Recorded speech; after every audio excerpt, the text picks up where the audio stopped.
Fatty liver சேஞ்சஸில் homeopathy medicine plus நான் போட்டிருக்க உணவு முறையை நீங்கள் கரெக்டாக ஃபாலோ பண்ணிங்கனாவே ஒரு பெஸ்ட் ரிசல்ட் இருக்கும்.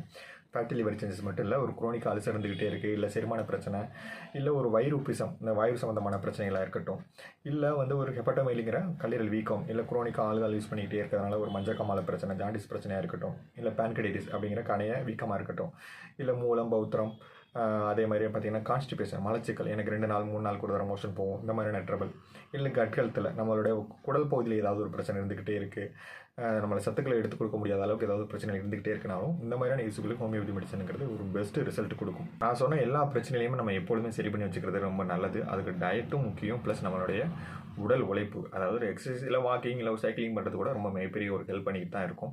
அதனால் இது எப்பொழுதுமே சரி பண்ணி வச்சுக்கங்க. இதை ஏன் நம்ம சரி பண்ணணும் அப்படின்னா, ஃபியூச்சரில் நம்ம பெரிய பெரிய வியாதிகள் வராமல் தடுத்துக்க முடியும். அதாவது டயபெட்டிக்காக இருக்கும், ஹைப்பர் டென்ஷனாக இருக்கட்டும், இல்லை கேன்சராக இருக்கட்டும், இல்லை ஒபேசிட்டி பிரச்சனைகள், இல்லை ஹார்மோனல் இம்பேலன்ஸ் பிரச்சனைகள் வராமலும் நம்ம தடுத்துக்கலாம்.